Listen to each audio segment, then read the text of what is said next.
This lesson is on Easy to Love, really beautiful ballad by Cole Porter. I've been playing this song for years. I love it. And then, as it goes, I kind of forgot about it for a little while. There's just so many tunes. And then I was recently reminded of it when I heard a recording. I just happened to hear it by Cannonball Adderley. It's off a live record that he made in the early 60s in Tokyo. And on that record, they don't play it as a ballad. It's just blazing. It's kind of an outrageous tempo. And so I'll share that with you. I'll include a link to that. But we're not going to play it like that. We're going to play it as a ballad. And I want to talk about improvising, playing over the changes. Seems like a bunch of you are interested in that topic, so I want to get into it. Before we do, I want to say this chart, this comes from the Real Book, 6th edition, so you might have that. It's in the key of C, but if you're using iReal the default key for this tune is in G.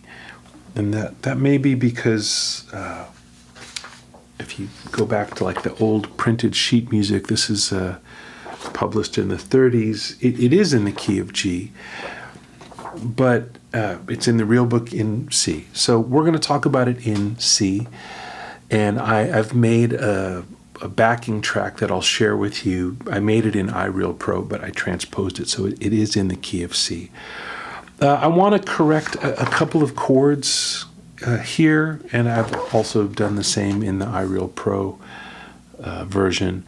The second measure, it says G minor, so the song is in C, starts on D minor 7, and then it says G minor 7. That's fine, but I like it as a G minor 6th. That just sounds prettier to me, so I went with that. The 6th of G minor is in the melody on beat 4 there, so that's one reason I think it sounds good. So this is the first 4 bars. So that's the 6th.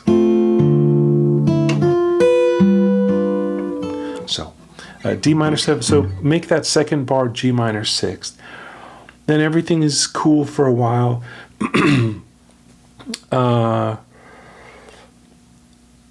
When we get to the end of the first ending, you can see there's an E flat diminished chord.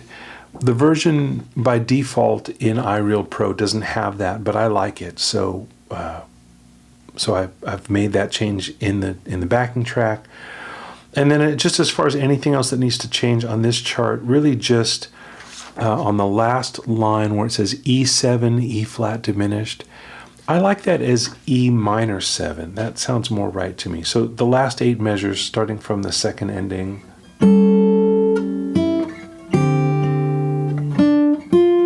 It's the F minor 6th, C major 7, E minor 7, and then E flat diminished, D minor 7, G7, C6, F7, E minor 7, A7, and so on. So those are the changes. G minor 6 in measure 2 and E minor 7 down at the bottom on the last line. Okay, so let's talk about improvising on this tune. I wanted to take an approach here that's very straightforward, easy to understand, easy to execute. So what I've done is chosen a theme and moved it through the tune, or at least section by section. There are some different themes, but the first theme is 1, 2, 3. I'm looking at this PDF now that you'll have. It says solo sketch. So 1, 2, 3. That's, in other words, on D minor 7, D is 1, E is 2, F is 3. On G minor 6, G is 1, A is 2, B flat is 3, and so on. And so that theme goes through this whole first 8 bars. I'll do it in time. 1, 2, 1, 2, 3, 4.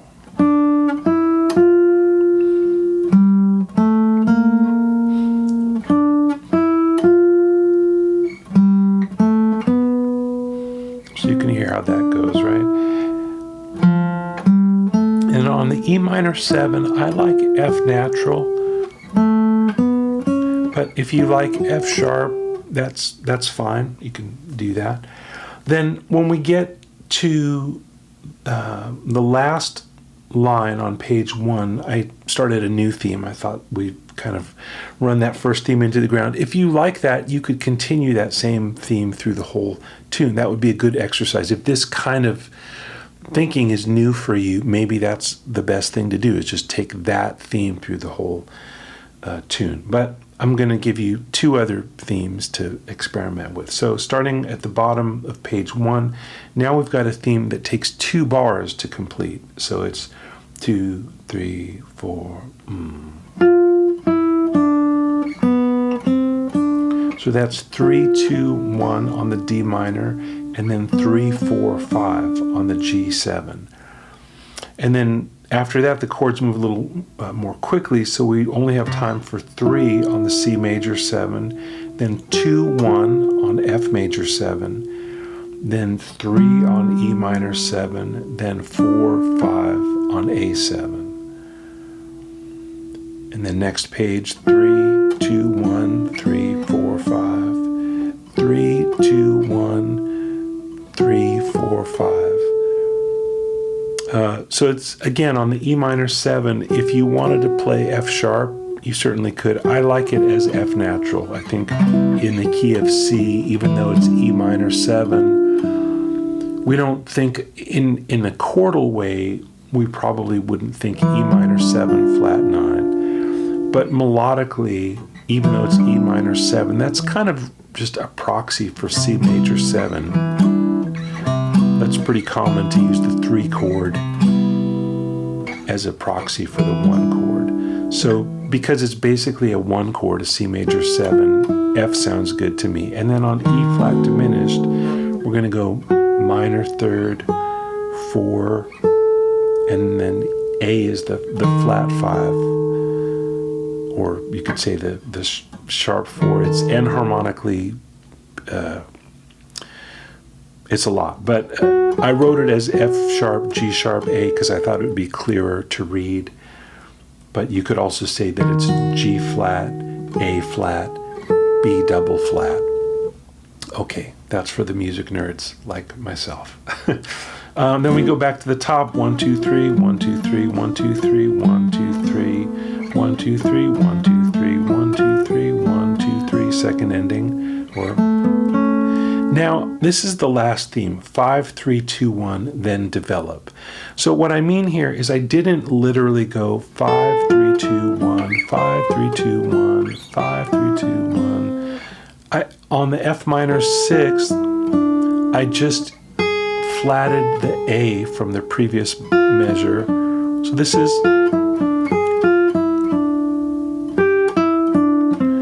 see, that kind of just smooths it out instead of moving all around. So this would be 3, 1, 7, 6, and then we go back to 5, 3, 2, 1, 5, 3, 2, 1. And this isn't 5, 3, 2, 1, but it's just an arpeggio down E flat diminished 7th. And then that E flat so strongly wants to go to D that I let it do that. And if you look at this D minor 7, it's a new theme. It's 1, 5, 3, 2. But you could say that that's just a kind of a rotation of 5, 3, 2, 1. We just put the 1 at the beginning. So now it's 1, 5, 3, 2. And again, I did that because the E flat from the previous measure just really wants to go there. I didn't want to go. I mean, that's not bad. But I just liked the E flat going down to D, and then I liked the E sitting there on the D minor 7, because so much of this exercise we're only hearing thirds and roots and seconds and fourths and fifths. This is the first time we really get a nice color tone, which E is the 9 on D minor 7, so I was happy to have some color there. And then after that, on the G7, I say wrap it up. So it's time to let go of all the thematic development and just play a phrase that signals to the audience, to the band, to yourself, we're done here. And so I borrowed a phrase. This is from Louis Armstrong. 2, 3, 4, 1. And then, well, it might be a paraphrase, but I think of that kind of line as coming from Louis Armstrong. And then little half note things. And these are kind of colorful too. It doesn't sound like it because it's just walking down of the key 7, 6, 5. But relating to these chords, it's B is the flat 5 of F. A is the 11 on E minor 7. And G is the 7 on A7. So we get a little more color. Okay, so let's do it now. I'll play along with this backing track. You can play too. 1, 2, 3, 4.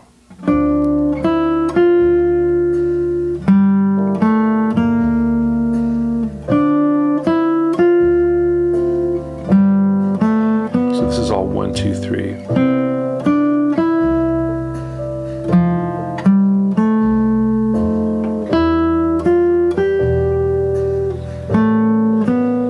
New theme.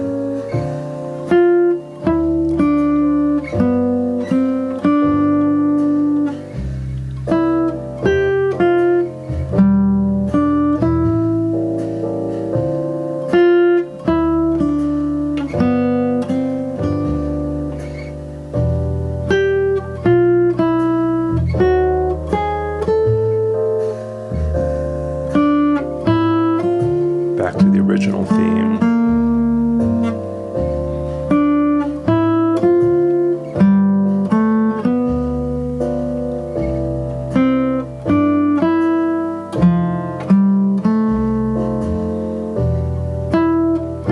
Second ending,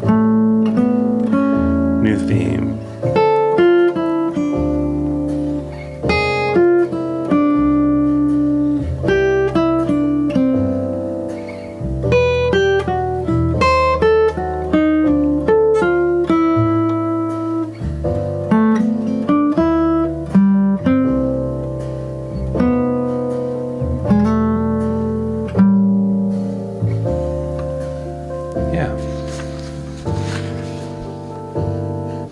So hopefully you could play along with that. I tried to keep the tempo pretty mellow. That's 80 beats per minute. You'll have this track. You can play along with it. And of course, you don't have to play all this stuff, but I think for a lot of people who are new-ish to playing over changes, there can be a lot of data thrown at you. You know, play this scale here, play that scale there, play this inversion. You know, there's a lot of different things you could do, but taking a very simple idea like this and moving it through the chords, I think is a great way to get your feet wet in playing over changes. And of course, you could make this, you could take this approach and do more complex things with it. Instead of going 1, 2, 3 on the D minor 7, you could go, you know, I don't know, 7, 1, 9. You know, you could go like 7, 1, 9 on G minor.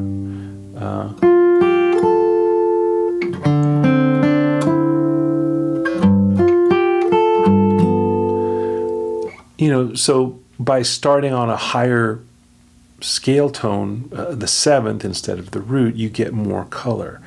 So you could try that. You could also try using, you know, more interesting rhythms. I tried to keep it very simple. You could play with the rhythms. You could also, oh, there's a lot you could do. I don't want to say all the things you could do because for now, let's keep it real simple. How's that so far? If you have any questions about this approach, please ask in the comments section. I'm sure this will be new information to a lot of you. And so if you have questions, this is That's what that space is for. So, and then I wanted to try one other thing here while we're working on this tune. Johan Eriksson has been here for a while. Asked if I would play through it, comping and then soloing and then comping and then soloing. So it's as if we are trading off. So I'm going to do that not with the iReal Pro track, but just with a metronome. So I'm going to play through this just once comping, and then I'm going to solo, and then I'm going to comp. So when you hear it, when I'm comping, you can solo. When I'm soloing, hopefully you will comp, and then I'll comp one more time and you can solo. So how's that? Here we go. 1, 2, 3, 4.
Now I'm going to solo.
Okay, let's improvise together.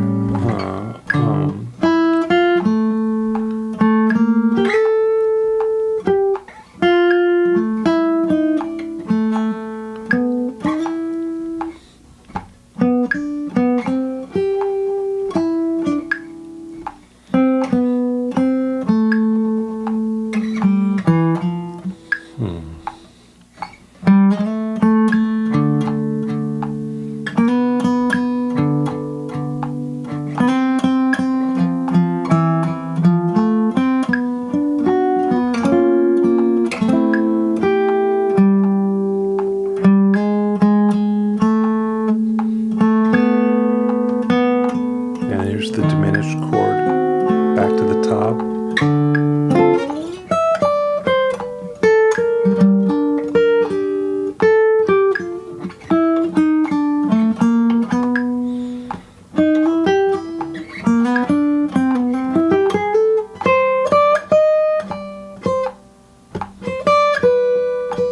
Second ending.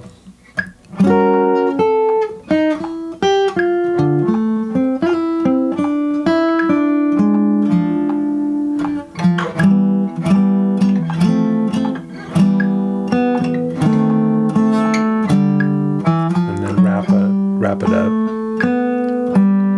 Wrap it up.